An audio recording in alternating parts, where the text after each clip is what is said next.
Radio Indonesia Sehat. Healthy Lifestyle Radio.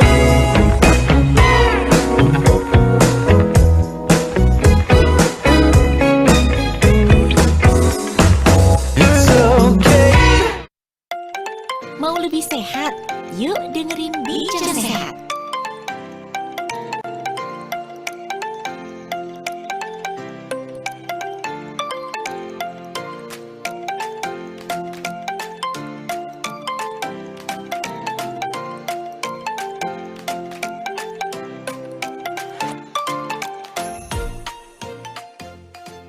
Raisa Radio Indonesia Sehat, Healthy Lifestyle Radio. Selamat pagi, halo sobat sehat semuanya.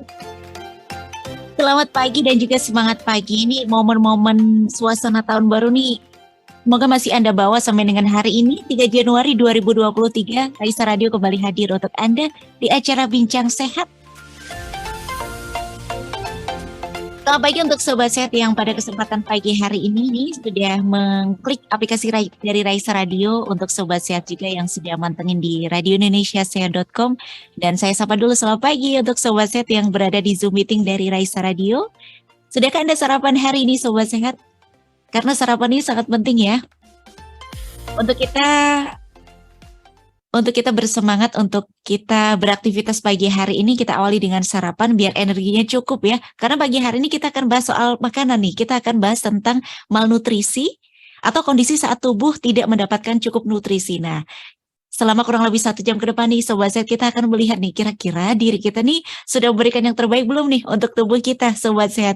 Jadi untuk Anda selama 1 jam ke depan kita akan ditemani oleh Ibu Maria Wigati, Sarjana Gizi, Master of Public Health dari Departemen Gizi Kesehatan FKKMK UGM. Ibu Maria tidak sendiri sobat sehat, bersama juga dengan Mbak Fani Cahyawahyuni, Sarjana Gizi dari Departemen Biostatistik, Epidemiologi dan Kesehatan Populasi FKKMK UGM. Kita akan bahas tentang kenali gejala dari malnutrisi sobat sehat. Jadi sobat sehat yang di radio, yang mendengarkan lewat radio, silahkan di 0812 3239 7300. Sekali lagi sobat sehat di 0812 3239 7300 dengan format nama, spasi Anda di mana, atau spasi minatnya di mana nih sobat sehat, minatnya apa. Jadi silahkan mengirimkan pertanyaan Anda, kurang lebih nanti kita buka sampai dengan jam 9 ya sobat sehat ya. Jadi sembari kita mungkin belum sarapan sobat sehat, silahkan, atau mungkin masih bersantai-santai ya karena memang kuliahnya libur ya, boleh kita akan mengetahui nih diri kita nih malnutrisi atau enggak, ataukah sudah cukup atau perlu ditambah. Nah, mari kita simak. Waktu saya berikan ke Mbak Fani. Halo Mbak Fani. Halo Mbak, terima kasih. Silakan. Oke ya. Assalamualaikum warahmatullahi wabarakatuh. Selamat pagi sobat sehat Raisa semuanya. Saya harap sobat sehat dalam keadaan sehat dan baik pada hari ini. Nah, pagi ini kita akan bincang-bincang nih terkait malnutrisi. Sebelumnya perkenalkan saya Fani yang akan memandu bincang-bincang kali ini. Topik kali ini sangat menarik sekali ya sobat sehat Raisa, yaitu tentang malnutrisi. Sebelumnya nih sobat Raisa, apa sih yang kalian pikirkan pertama kali tentang kata malnutrisi? Boleh banget kasih pendapatnya di kolom komentar atau via WhatsApp juga bisa ya, gitu ya. Nah, mungkin kerap kali kita berpikir kalau malnutrisi ini biasanya pada orang-orang di daerah terpencil atau sangat terpencil dan anak-anak yang busung lapar di daerah-daerah yang belum maju. Nah, tapi ternyata malnutrisi ini nggak hanya terjadi pada mereka yang kekurangan akses, distribusi yang kurang, bahkan tingkat kemiskinan yang tinggi. Nah, tapi ternyata bisa terjadi pada kita loh. Nah, bisa jadi karena kita kekurangan asupan gizi harian, dan ini juga bisa terjadi pada anak-anak, remaja, dewasa, bahkan lansia, walaupun memiliki tingkat sosial dan ketersediaan pangan yang cukup. Hal ini bisa jadi karena kondisi tubuh metabolisme yang kurang berjalan dengan baik atau kondisi tertentu lainnya. Nah, sobat sehat Raisa nih yang anak-anak kos nih mesti bertanya-tanya nih. Nah, apa sih tanda-tanda malnutrisi? Kayak apa? Apakah aku malnutrisi? Nah, apalagi sekarang juga ada isu tentang stunting. Nah, sama nggak sih malnutrisi sama stunting? Nah, Kali ini kita akan membahas dan mengkonfirmasi bersama-sama dengan pakarnya. Sudah hadir di antara kita yaitu Mbak Maria Wigati, SGZ MPH. Beliau merupakan staf pengajar aktif mengajar di Departemen Gizi Kesehatan, Fakultas Kedokteran, Kesehatan Masyarakat, dan Keperawatan UGM. Langsung saja kita sapa. Halo Mbak Maria. Apa Halo, selamat kabar? pagi. Selamat pagi, Mbak Fani. Selamat pagi, Sobat Sehat semuanya. Ya, nah kali ini kita akan membahas nih Mbak tentang malnutrisi. Nah, dari banyak bertanya-tanya nih, malnutrisi yang benar tuh seperti apa Mbak? Mungkin langsung saja bisa dijelaskan maksudnya malnutrisi itu apa sih Mbak? Dan kira-kira penyebabnya apa gitu. Boleh, silakan Mbak Maria. Oke, terima kasih Mbak Fani. Sebelumnya suara saya terdengar jelas ya? Terdengar Mbak Maria, jelas. Baik, baik. Mungkin sebelum kita mendiskusikan lebih lanjut, bisa juga menyapa Sobat Sehat mengucapkan selamat tahun baru ya, di hari yang ketiga di tahun yang baru ini. Semoga kita bisa tetap semangat. Nah, tadi menyambung apa yang disampaikan ya oleh Mbak Fani terkait dengan malnutrisi nih. Nah, topiknya menarik sekali sebenarnya. Malnutrisi itu apa sih gitu? Nah, sebenarnya kita bisa mendefinisikan malnutrisi itu dengan cara yang simpel nih. Ada mal dan nutrisi. Nah, nutrisi itu gizi, sedangkan mal adalah salah. Jadi secara harafiah kita bisa definisikan malnutrisi sebagai gizi yang salah. Nah, di sini mungkin masih ada nih sobat sehat yang menganggap bahwa malnutrisi itu terjadi hanya ketika kita kekurangan gizi saja. Nah, ternyata tidak ya. Kata kuncinya dari malnutrisi itu adalah ketidakseimbangan bahan makanan ataupun zat gizi yang masuk ke dalam tubuh kita dengan yang kita keluarkan untuk aktivitas dan lain-lain. Nah, oleh karena itu, apabila kita membahas isu malnutrisi, sebenarnya ada 3 jenis. Yang pertama yaitu kurang gizi. Nah, kurang gizi ini nanti kita akan diskusikan ya lebih jauh lagi jenis-jenisnya apa. Tapi di sini Sobat Sehat mungkin mengenal yang namanya gizi kurang, gizi buruk. Nah, tadi Mbak Fani juga menyebut stunting atau kondisi gagal tumbuh semacam itu ya. Nah, itu juga termasuk salah satu jenis dari gizi kurang. Nah, kemudian jenis yang kedua adalah kelebihan gizi atau overnutrition seperti itu. Nah, overnutrition kelebihan gizi ini yang kita kenal misalnya ada kelebihan berat badan, overweight, ataupun juga obesitas. Nah, ada satu jenis lagi nih yang kita sering kelewat seperti itu ya, yaitu defisiensi zat gizi mikro. Nah, teman-teman di sini Sobat Sehat, apakah ada yang sudah pernah misalnya ke puskesmas atau ke klinik atau ke apotek seperti itu ya, kemudian memeriksakan hemoglobinnya. Nah, kemudian tahu nih apakah anemia atau tidak. Nah, kemudian dicek, oh, anemianya karena kurang asupan besi. Nah, itu yang kita sebut salah satunya contoh dari defisiensi zat gizi mikro. Nanti akan kita bahas lebih lanjut ya, Sobat Sehat. Nah, kemudian tadi sekaligus menyambung dari apa yang disampaikan Mbak Fani ya, apa sih penyebab dari malnutrisi seperti itu? Nah, ternyata malnutrisi ini penyebabnya bisa kita katakan simpel, tapi juga sekaligus agak sulit menentukan sebenarnya sebab dari malnutrisi itu apa. Nah, tadi telah kita bahas kata kuncinya yaitu ketidakseimbangan. Jadi, gampangnya adalah kalau di sini Sobat Sehat kebanyakan makan, nah itu bisa menyebabkan malnutrisi dalam arti kelebihan gizi. Tetapi apabila di sini Sobat Sehat kurang makan atau kurang gizi, nah itu juga bisa menyebabkan salah satu jenis malnutrisi yang lain. Tapi ada juga misalnya di sini Sobat Sehat kurang salah satu vitamin atau mineral saja, itu juga salah satu jenis malnutrisi. Nah, kemudian di dalam masyarakat ya, di sini mungkin juga banyak Sobat Sehat mungkin yang di kos-kosan ataupun mungkin juga di sini Bapak, Ibu, teman-teman semuanya Sobat Sehat yang di masyarakat umum begitu ya. Ada juga sebab-sebab lain yang menyebabkan dari malnutrisi itu. Misalnya saja di sini kita mengenal ada karena status ekonominya, karena tidak ada akses untuk misalnya ke pasar atau ke bahan makanan yang berkualitas baik. Ada yang misalnya karena tidak tahu bagaimana cara mengolah bahan makanan itu. Jadi walaupun kita misalnya memiliki akses yang baik terhadap bahan makanan yang baik, Tapi kalau kita tidak tahu bagaimana cara mengolahnya, kita tidak tahu seberapa banyak kita sebaiknya mengonsumsi makanan itu dalam sehari, itu juga merupakan salah satu jenis malnutrisi. Oke, luar biasa nih, menarik sekali ya bahwa pengertian dari malnutrisi ada 3 jenis ya, 3 jenis bisa karena kekurangan gizi, kelebihan, bahkan defisiensi zat mikro gitu ya dari Mbak Maria. Dan penyebabnya pun juga berbagai macam masalah. Nah, selanjutnya nih ada yang tanya nih Mbak di kolom komentar, kurang nutrisi dan jadi lemas begitu ya Bu maksudnya gitu. Nah, mungkin bisa langsung masuk nih Mbak ke pertanyaan, kira-kira gejala apa sih yang mengalami gejala apa yang orang-orang kalau mengalami malnutrisi itu seperti apa? Gitu. Apakah kurang lemas, kurang nutrisi, begitu ya Mbak ya? Boleh, monggo dijelaskan. Baik, terima kasih. Ya, ini terima kasih juga ya Mas atau Pak Angger Fahrul nih bahwa kurang nutrisi itu menjadi lemas seperti itu. Nah, itu benar, itu adalah salah satu tanda dari malnutrisi dengan jenisnya adalah kurang gizi. Nah, kemudian tadi kita telah mendiskusikan ya bahwa kita sepakat di sini malnutrisi bukan hanya kondisi saat tubuh kurang gizi saja, tapi juga termasuk apabila kelebihan gizi pun itu juga termasuk dalam salah satu jenis malnutrisi. Nah, kemudian apa saja gejalanya? Nah, itu tergantung ya dari apa yang menjadi gejala tanda dari malnutrisi itu. Di sini telah disebutkan salah satunya apabila misalnya mengalami kurang gizi.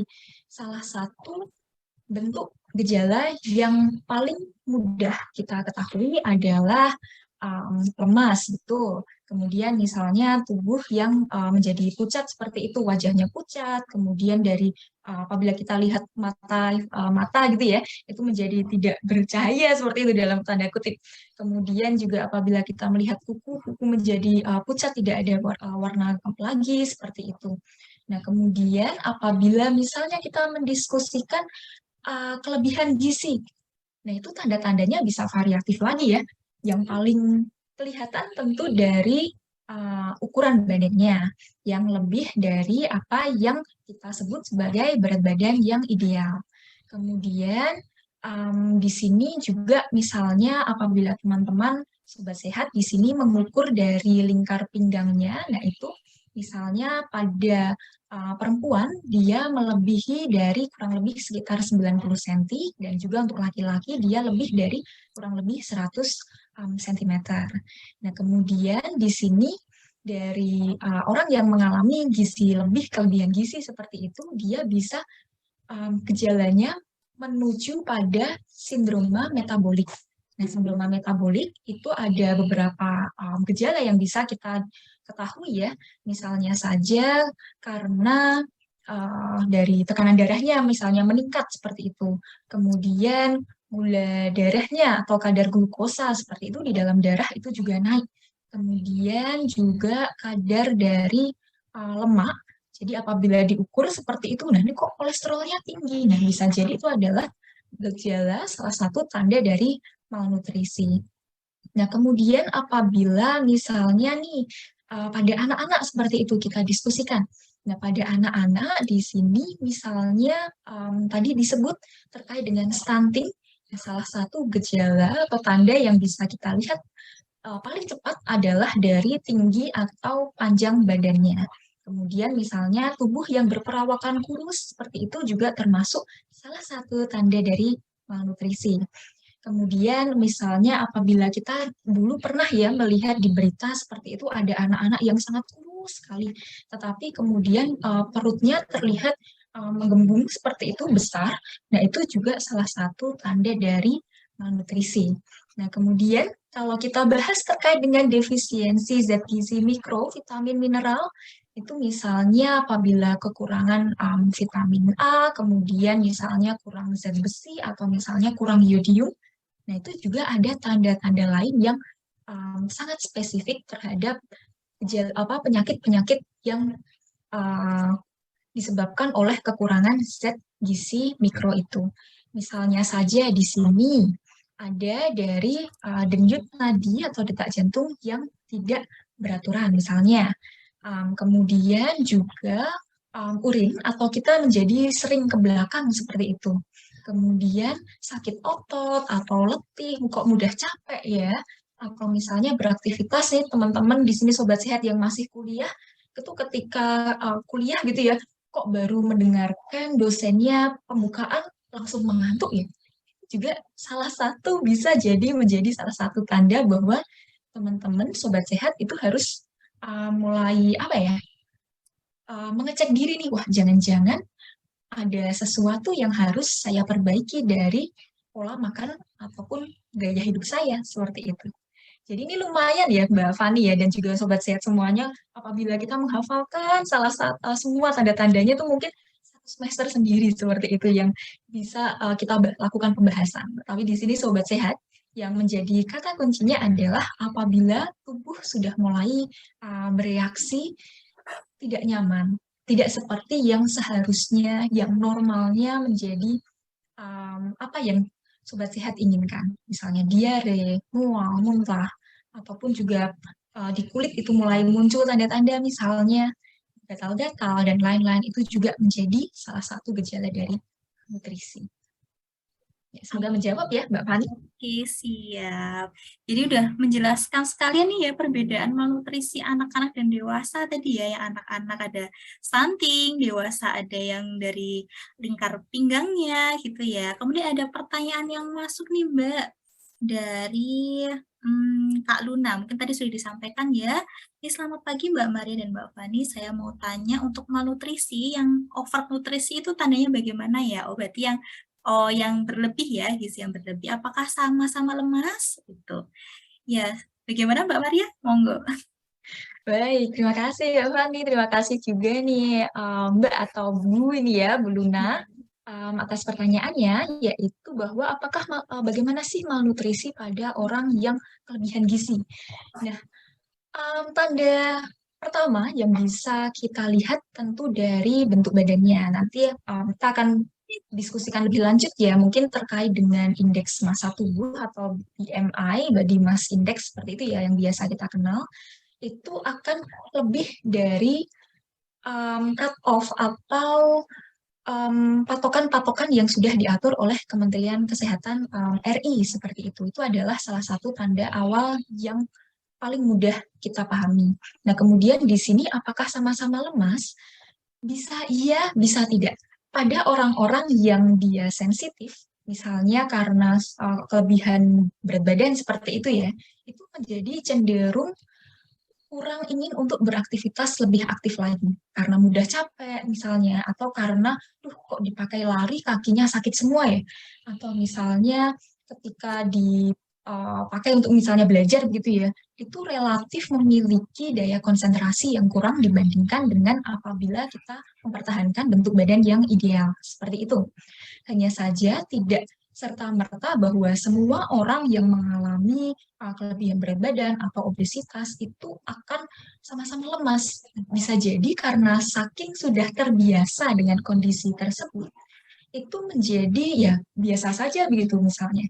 Walaupun kita melihat kok pola hidupnya ini ya tidak aktif sekali ya, kok sedentary seperti itu, kok duduk-duduk aja, kemudian jalan juga hanya sekedarnya, apa-apa pakai HP gitu ya. Oh ini langsung pesan apapun bisa langsung datang seperti itu. Kok seperti ini ya, tapi bagi orang tersebut itu tidak kemudian merasa, oh kok saya lemas ya, kok saya hidupnya cenderung biasa-biasa saja yang kurang aktif ya, seperti itu. Jadi memang ini adalah hal-hal yang perlu didiskusikan lagi secara personal gitu ya, apabila pada orang-orang khususnya yang misalnya mengalami kelebihan berat badan dan kemudian tertarik untuk mengembalikan bentuk badannya menjadi ideal kembali. Ya, ini ya Mbak Fani dan Bu Luna. Ya, terima kasih Mbak Maria. Semoga menjawab ya Kak Luna ya. Oke, jadi sungguh menarik berarti ini ya. Kemudian untuk ini Mbak, kira-kira apakah semua orang itu rentan Mbak terkena malnutrisi atau cuma beberapa kelompok aja nih Mbak? Oke, wah ini pertanyaan menarik ini. Nah, tadi sudah disinggung ya dari sejak awal, apakah sebenarnya semua orang rentan mengalami malnutrisi? Nah, mungkin jawabannya ya semua orang, baik itu anak-anak, dewasa, perempuan, laki-laki, itu secara umum memiliki kerentanan terhadap malnutrisi. Nah, kerentanan di sini yang dimaksud tidak semua orang itu tidak imun seperti itu ya, tidak imun dalam arti tidak kebal bahwa apapun yang dimakan, apapun yang tidak dimakan, bagaimanapun aktivitasnya itu tidak akan mengalami malnutrisi, itu tidak ada ya yang seperti itu. Jadi semua orang tidak memandang status sosial, ekonomi, bahkan pendidikan. Nah, ini sobat sehat semuanya itu memiliki kerentanan terhadap malnutrisi. Hanya saja memang ada kelompok-kelompok tertentu yang dia cenderung memiliki kerentanan yang lebih tinggi. Siapa saja? Misalnya pada bayi, balita, dan juga anak-anak. Kemudian pada ibu, khususnya ibu hamil dan juga ibu menyusui, karena pada fase ini mereka memerlukan gizi yang lebih banyak dibandingkan pada waktu saat misalnya tidak hamil dan tidak sedang menyusui.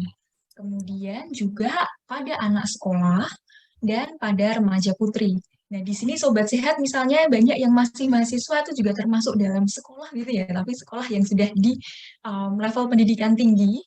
Nah, itu juga harus hati-hati nih, jangan sampai, karena sibuk mengerjakan tugas, kemudian pola dietnya, pola hidupnya itu menjadi tidak terkontrol lagi. Nah, kemudian ada juga yang mengalami rentan malnutrisi adalah lansia, kemudian orang yang memiliki sakit, khususnya sakit yang sudah lama, sakit kronis seperti itu, atau di sini ada juga sobat sehat yang aktif gitu ya, sebagai atlet atau sebagai performer. Nah, ini sering ngedance di mana-mana, atau mungkin sering bermain peran yang sangat membutuhkan tenaga atau kekuatan fisik seperti itu. Nah, itu juga rentan mengalami malnutrisi.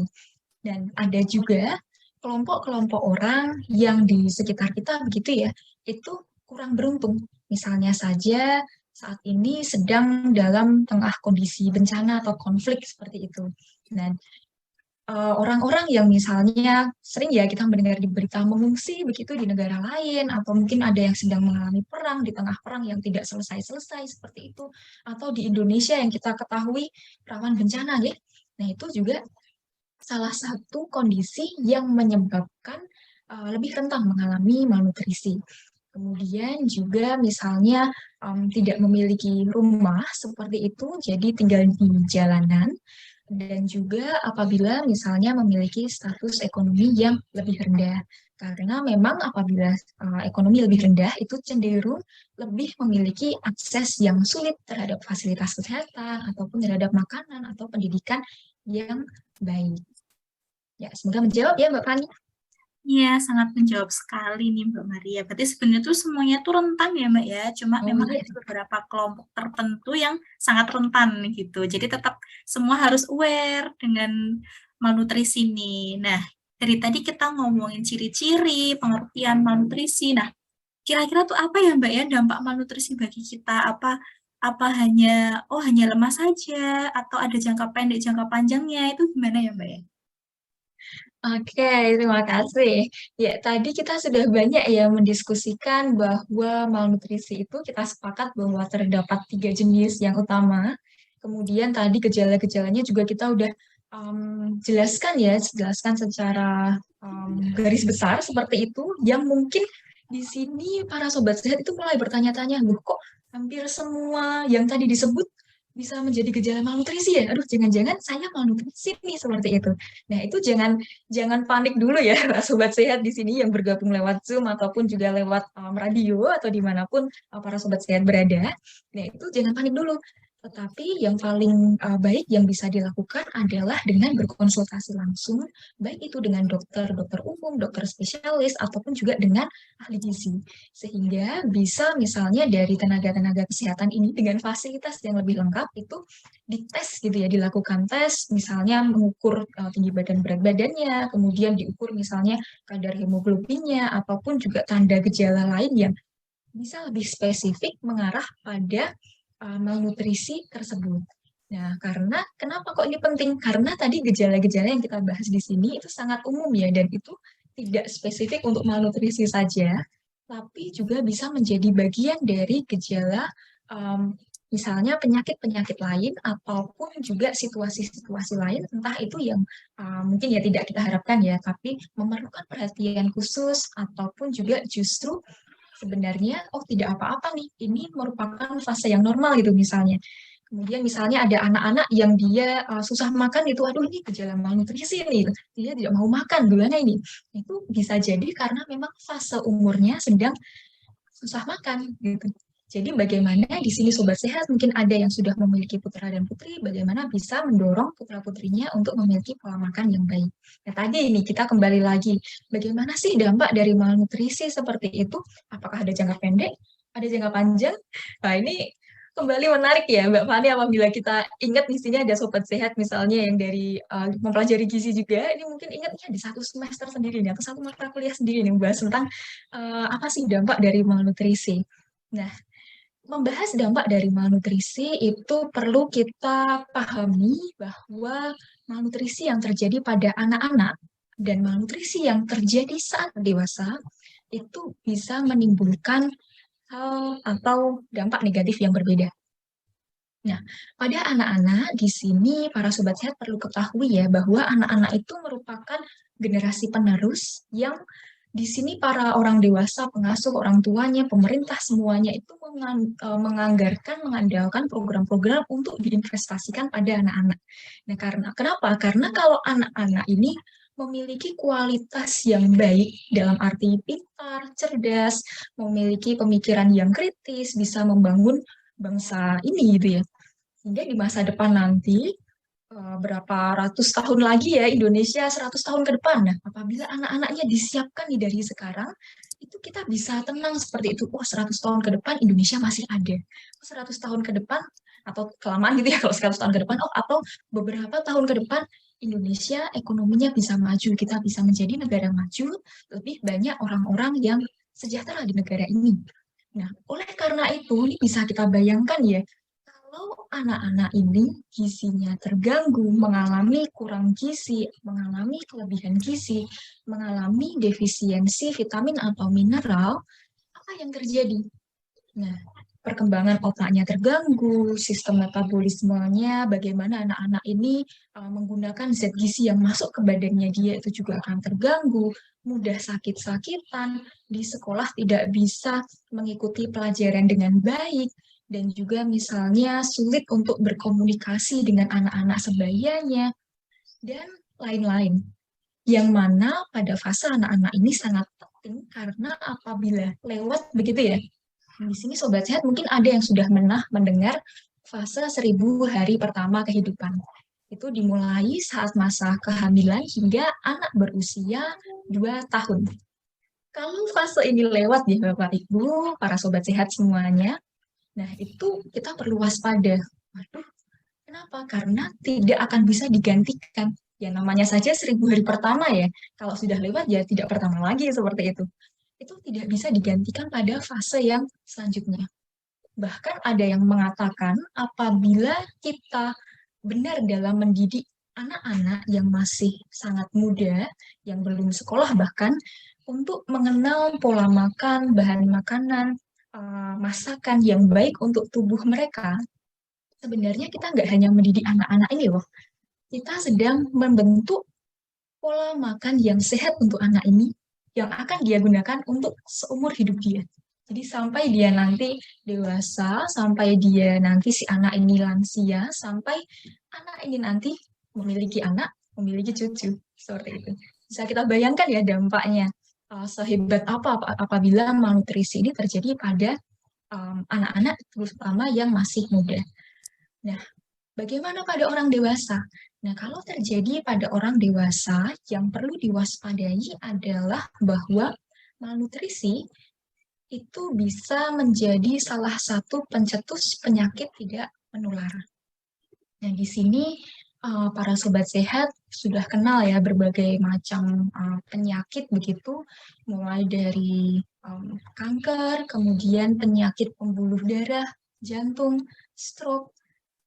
Semua hal itu sayangnya bisa diawali dengan malnutrisi, dengan pola makan yang kurang tepat, yang bahkan mungkin tidak sampai pada gejala malnutrisi, tetapi bisa menjadi salah satu pencetusnya. Dan sayangnya pada orang dewasa begitu ya, yang menjadi keprihatinan kita semua bahwa pola makan yang kurang tepat ini cenderung disadari saat mereka sudah mengalami sakit tersebut. Jadi ini sangat disayangkan sekali waktu masih mudanya seperti itu, nggak apa-apa makan yang banyak berlemak, nggak apa-apa makan yang manis-manis. Tapi beberapa puluh tahun kemudian, loh kok jadi diabetes? Loh kok jadi penyakit jantung nih? Loh kok itu masih muda tapi kok kena penyakit ginjal, kenapa ya? Seperti itu. Jadi ada dampak-dampak negatif yang dalam jangka pendek, ada yang jangka menengah bahkan panjang seperti yang tadi kita diskusikan. Oke, sip. Jelas sekali ya penjelasan dari Mbak Mariani, ada jangka pendek, menengah, bahkan yang panjang gitu ya. Ini benar-benar menarik banget nih, pertanyaan yang masuk di kolom chat saya tuh banyak banget Mbak. Tapi ini untuk Mbak Maria bisa istirahat sejenak ya, sambil kita break dulu gitu ya. Saya kembalikan ke Mbaknya. Silakan Mbak.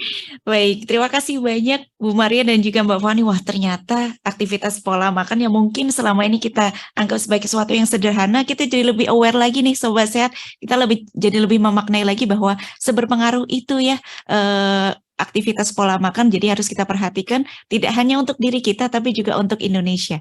Dan Bu Maria dan juga Mbak Fani, kita izin jeda dulu sejenak. Asik banget Sobat Sehat. Jadi pertanyaan-pertanyaan dari Anda yang sudah mengirimkan di WhatsApp, setelah ini kita akan jawab satu persatu ya Sobat Sehat. Satu lagu akan mengawali di pagi hari ini nih Sobat Sehat, biar kita lebih semangat lagi untuk mengarungi hari ini.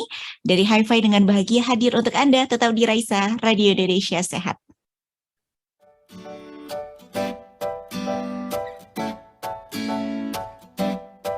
Tak ingin ku pendam rasa bahagia, ku ingin teriakan cerita cinta tentang kita di masa depan. Angan-angan yang tersirat akan hari tua, namun bibir masih terbungkam. Tapi mohon percayalah, kelak akan indah. Bahagia rasanya dibuai asmara, cinta yang ada sejak pertama di antara kita. Bahagia, harap rasa ini tak sirna sampai rambutku nanti berubah. Kau dan aku kan tetap bersama. Seakan tak mudah untuk bayangkan, tak ada rasa ragu ataupun resah, namun cita bisa tercipta. Jadi mohon percayalah, kelak akan indah. Bahagia rasanya dibuai asmara, cinta yang ada sejak pertama di antara kita. Bahagia, harap rasa ini tak sirna sampai rambutku nanti berubah. Kau dan aku kan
Indonesia Sehat.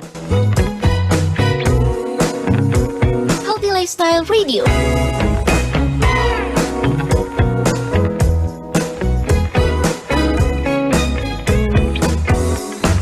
It's okay.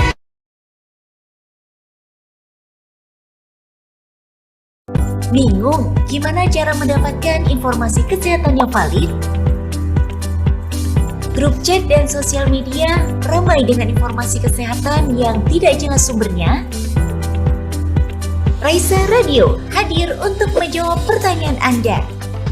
Raisa atau Radio Indonesia Sehat merupakan radio komunitas berbasis digital yang dikembangkan oleh Fakultas Kedokteran, Kesehatan Masyarakat, dan Keperawatan Universitas Gadjah Mada. Berangkat dari niat untuk berbagi, Raisa Radio hadir untuk memberikan edukasi kesehatan secara menarik dan bermanfaat. Selain itu, Raisa Radio juga menyajikan informasi yang mendukung seputar perkuliahan. Melalui program acara yang dihadirkan, Raisa Radio memberi kesempatan para pendengar untuk bertanya langsung pada pakarnya secara interaktif. Raisa Radio dapat Anda nikmati di mana saja, kapan saja. Dengan cara mendownload aplikasi Raisa Radio yang tersedia di Play Store atau website di radioindonesiasehat.com. Siaran Raisa Radio dapat Anda dengarkan kembali melalui podcast kami di Spotify. Dapatkan informasi seputar jadwal program acara Raisa Radio melalui Instagram kami di @raisa_radio_ugm. Raisa, Radio Indonesia Sehat, Healthy Lifestyle Radio.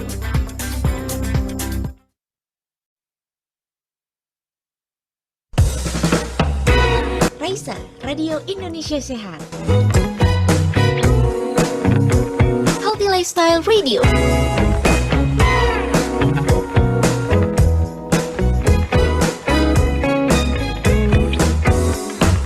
It's okay. Mau lebih sehat? Yuk dengerin Bincang Sehat.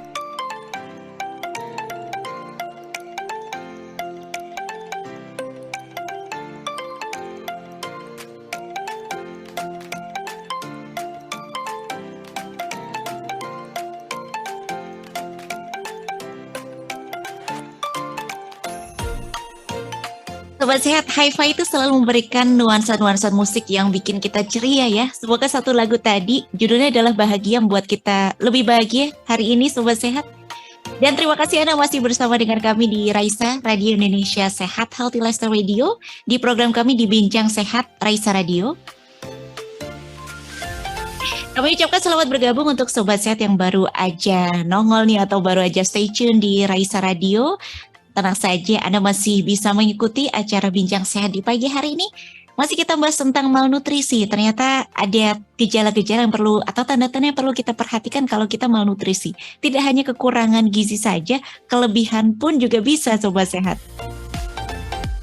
Nah Sobat Sehat, pertanyaan-pertanyaan masih akan kami buka sekali lagi di 0812-3239-7300 Sobat Sehat. Masih kita akan menemani Anda sampai dengan jam 9 pagi nanti bersama dengan Bu Maria dan juga Mbak Fani. Dan selamat mendengarkan kembali Sobat Sehat. Saya berikan kepada Mbak Fani, silahkan Mbak. Oke, terima kasih. Nah, Sobat Sehat semua gimana? Udah break sebentar? Pastinya udah minum dong, gitu kan ya. Jangan sampai melewatkan minum, gitu. Oke, selanjutnya kita akan bincang-bincang. Ada pertanyaan yang masuk nih, Mbak. Pas banget nih, ada dari Kak Bu atau Kak ini ya, dari Utami Dewi di Sleman. Izin bertanya nih, apakah tidak apa-apa jika dalam kondisi sehat cek ke ahli gizi gitu? Baiknya kira-kira berapa bulan sekali ya Bu untuk cek? Nah, ini cocok nih, kira-kira nih kapan kita harus mendapatkan penanganan? Atau kapan kita bisa ke tempat pergi ke pelayanan kesehatan gitu Mbak? Monggo Mbak Maria bisa dijelaskan.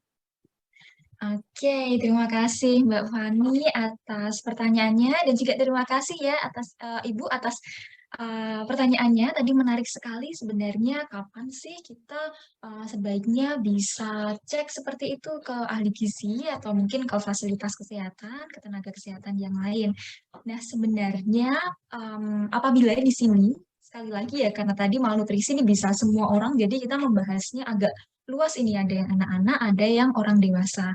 Nah, pada anak-anak itu akan lebih baik pada bayi baru lahir seperti itu ya. Itu apabila kita cek sesering mungkin. Nah, bisa jadi misalnya dalam 1 bulan itu 2 atau 3 kali kita cek.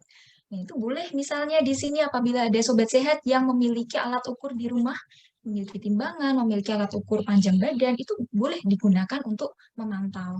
Nah, apabila masih kurang yakin, itu dibawa ke ahli gizi atau dibawa ke dokter anak, silahkan. Itu akan lebih baik sehingga di sini Sobat Sehat bisa memperoleh informasi yang lebih lengkap tentang bagaimana sih ini untuk mencukupi gizinya, untuk stimulasi pertumbuhannya dan juga perkembangannya sehingga menjadi anak-anak yang kita harapkan nantinya juga cerdas seperti itu ya secara emosional ataupun juga secara akademis.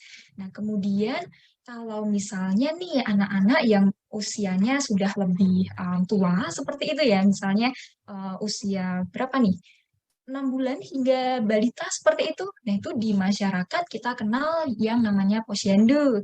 Nah, di sini para sobat sehat mungkin ada yang sudah familiar, ada yang misalnya yang belum karena kesibukan ya. Nah, itu umumnya dilaksanakan setiap 1 bulan 1 kali. Nah, di posyandu itu melakukan apa sih yang dilakukan di posyandu seperti itu?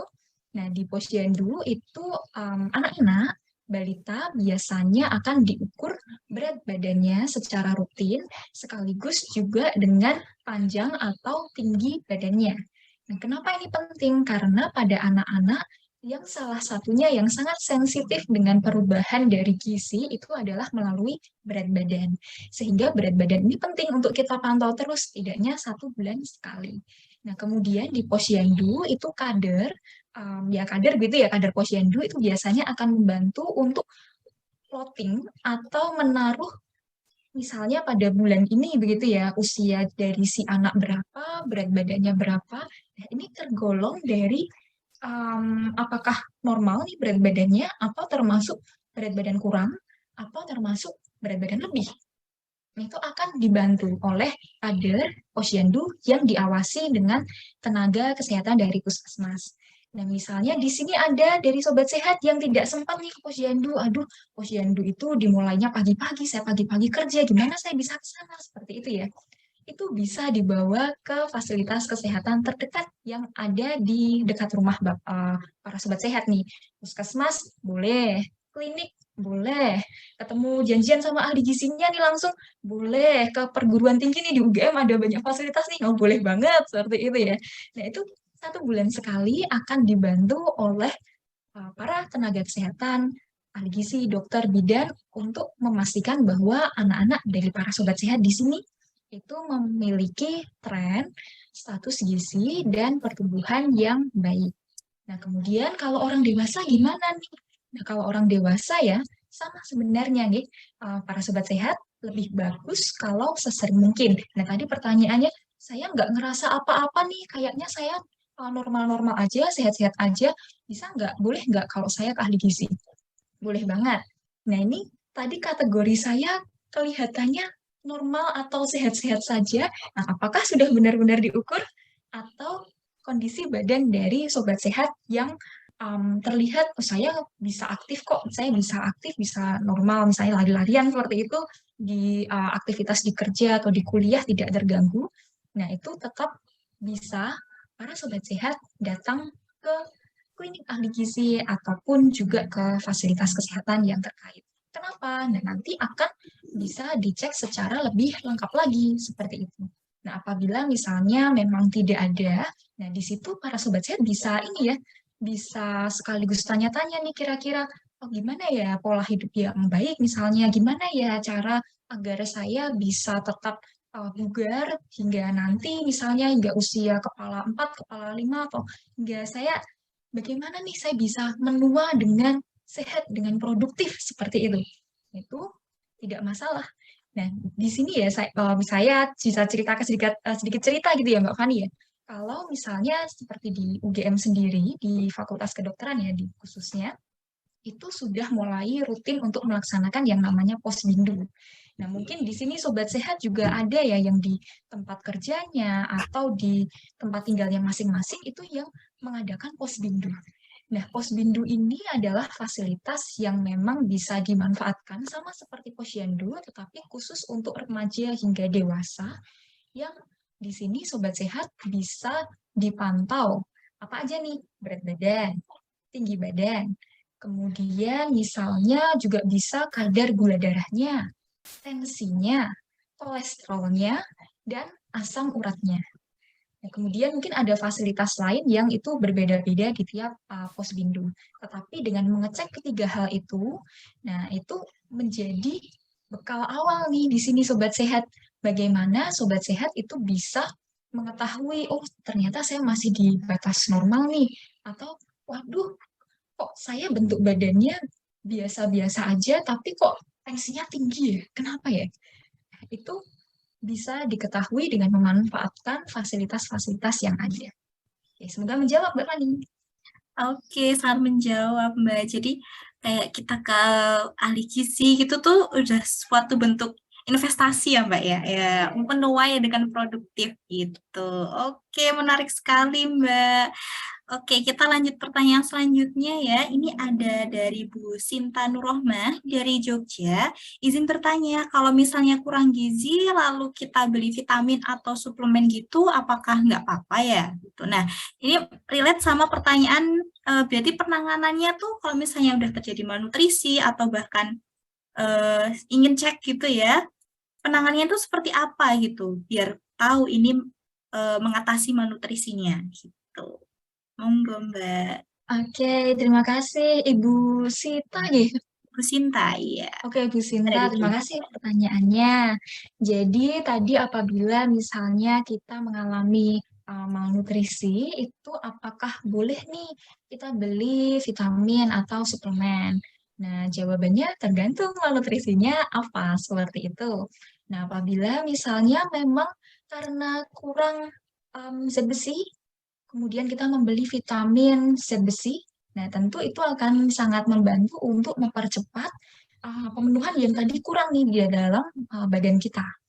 Nah, tetapi apabila misalnya kita atau mungkin kita kenal seseorang yang kurang gizinya itu adalah karena asupan makannya, energinya, proteinnya itu kurang secara umum. Nah, apabila kita membelikan vitamin atau suplemen, itu bisa membantu, tetapi tidak atau belum cukup untuk mengembalikan apa yang tadi kurang. Nah, kenapa? Karena memang apabila seseorang itu dia mengalami kurus seperti itu ya, atau gizi berat badannya kurang, ya berat badannya kurang atau berat badannya sangat kurang, itu relatif yang kurang adalah asupan dari sumber energi dan juga dari proteinnya serta lemak seperti itu. Jadi yang makro zat gizinya. Nah, memang ada kecenderungan pada orang-orang yang mengalami kekurangan gizi makro, itu gizi mikronya juga relatif kurang seperti itu. Sehingga dengan kita memberikan suplemen, memberikan vitamin, itu bisa sangat membantu dari ibu misalnya, atau mungkin dari orang yang ibu kenal, kemudian ibu rekomendasikan untuk beli vitamin aja, beli suplemen aja. Atau bisa jadi bentuk suplemennya ini suplemen penambah nafsu makan ya, kita tahu ya ada ya. Nah, itu juga bisa, itu membantu. Namun perlu digarisbawahi bahwa masalahnya itu sebenarnya apa? Apakah vitamin mineral ataukah sebenarnya kurang zat gizi yang makro? Nah, kalau yang makro, maka yang perlu digarisbawahi adalah asupan-asupan yang memenuhi prinsip dari gizi seimbang. Nah, itu adalah kuncinya ya, mungkin ya inti dari pesan yang kita bahas dari hari ini, yaitu bagaimana kita bisa memenuhi dari gizi seimbang. Seperti itu. Dan bahkan apabila misalnya di sini ya Sobat Sehat yang tidak mengalami masalah kesehatan ataupun juga memiliki pola makan yang cukup, itu kebutuhan dari vitamin dan juga suplemen itu bisa jarang-jarang aja seperti itu ya.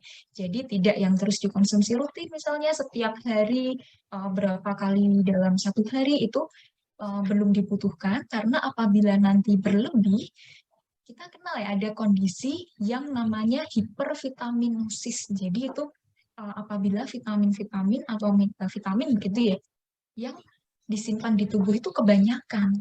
Nah, itu juga kurang baik. Jadi di gizi ini walaupun diskusinya panjang tadi ya, panjang kali lebar apa yang kita jelaskan, apa yang kita diskusikan, prinsipnya satu, harus seimbang. Terlalu banyak kurang bagus, kurang juga kurang baik. Seperti itu. Oke, Oke. Dan Jadi jawab ya harus semoga Mbak Fani. jawab insya Allah ya Mbak ya. Semoga Bu Sinta juga terjawab ya Bu ya. Tuh. Oke, ini udah mau di penghujung nih ya Mbak ya. Sebenarnya banyak banget pertanyaan yang masuk nih Mbak. Nanti mungkin yang belum terjawab bisa nanti kita jawab ya Mbak. Nanti bisa dilanjutkan sama Mbak Raisa radionya itu ya. Untuk melanjutkan jawabannya. Nah, mungkin dari penghujung nih Mbak ada closing statement dari Mbak Maria nih. Kira-kira apakah ada pesan atau nasihat yang ingin disampaikan kepada Sobat Sehat semuanya? Monggo.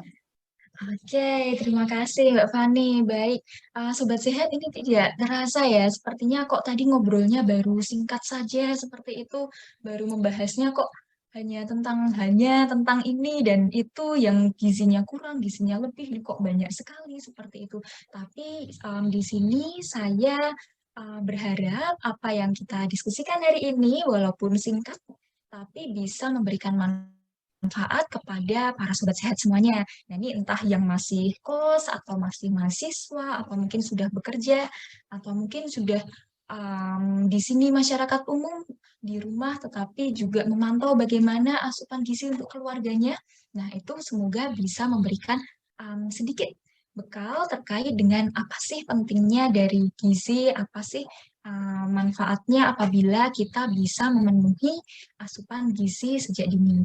Nah, mungkin pesan dari saya nih singkat saja terkait dengan gizi ini bahwa sebenarnya tadi ya kita menentukan pola makan, kita ingin diet dengan tertentu itu mudah. Banyak yang tersedia di sekitar kita seperti itu. Relatif kita memiliki akses yang baik apalagi di Indonesia gitu ya, semacam lempar batu juga jadi tumbuhan yang bisa dimakan seperti itu. Nah, yang sulit adalah konsisten. Jadi konsisten terhadap pola makan yang baik, pola hidup yang baik. Terutama di sini Sobat Sehat apabila misalnya nih sudah terlanjur senang dengan pola makan di sini yang serba instan, nah itu perlu konsisten nih untuk kita bisa mengubah pola hidup yang instan tadi, bagaimana agar kita bisa tetap aktif, kita stay aktif di aktivitas-aktivitas yang lain. Dan juga sebenarnya di dunia ini tadi ya, itu nggak kekurangan makan kok. Walaupun kita sering mendengar di berita kok masih ada anak-anak yang kurus, masih ada yang kurang gizi, masih ada yang gizi buruk, itu sebenarnya nggak kurang makan.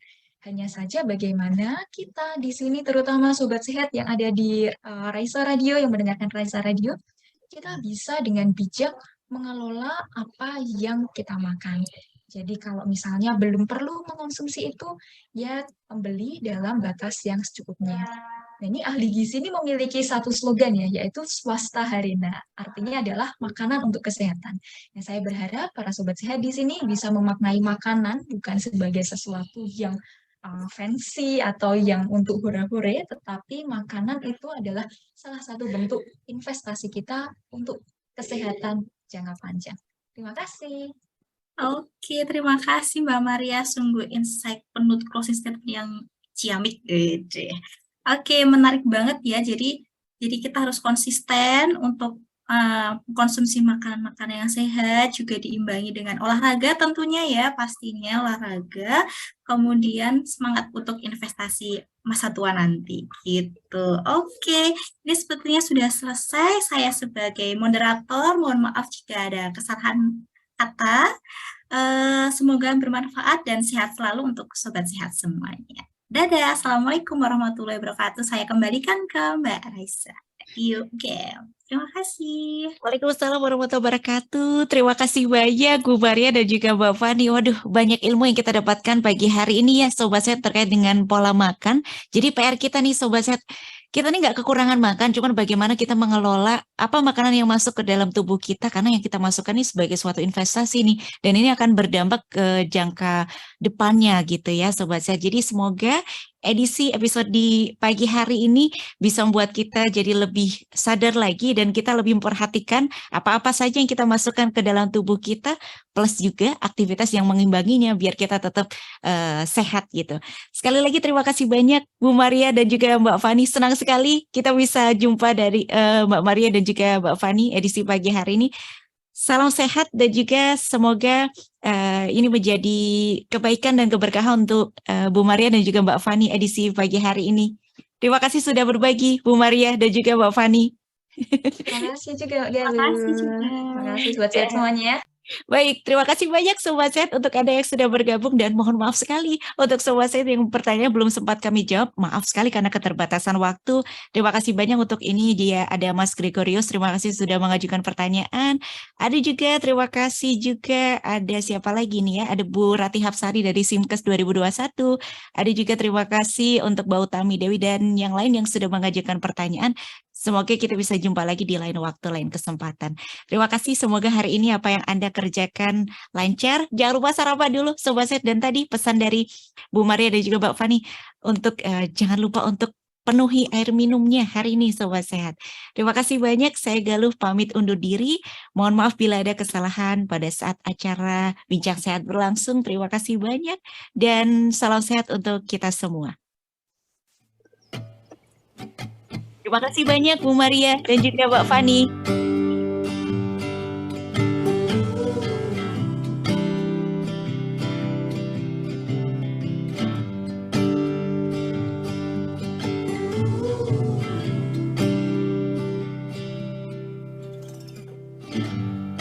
Minggu pagi begini lagi, hidup tanpa rencana.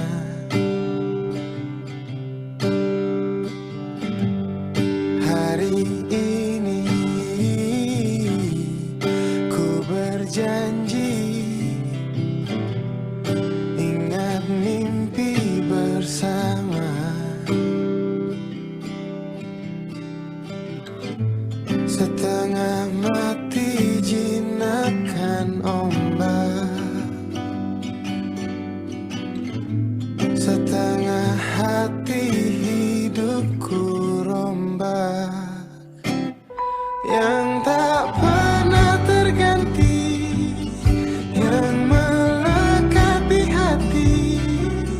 Semua yang pernah terjadi untuk masa depan, maju selangkah lagi, harapan ada pasti.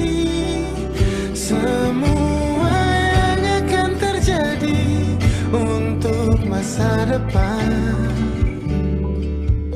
Oh.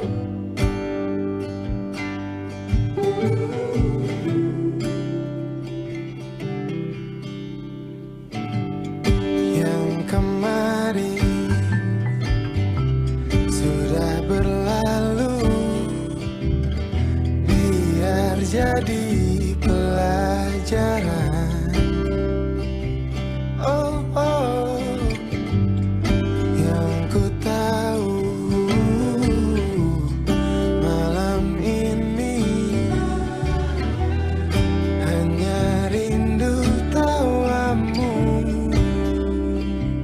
Oh, setengah hati jinakan ombak,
Raisa, Radio Indonesia Sehat.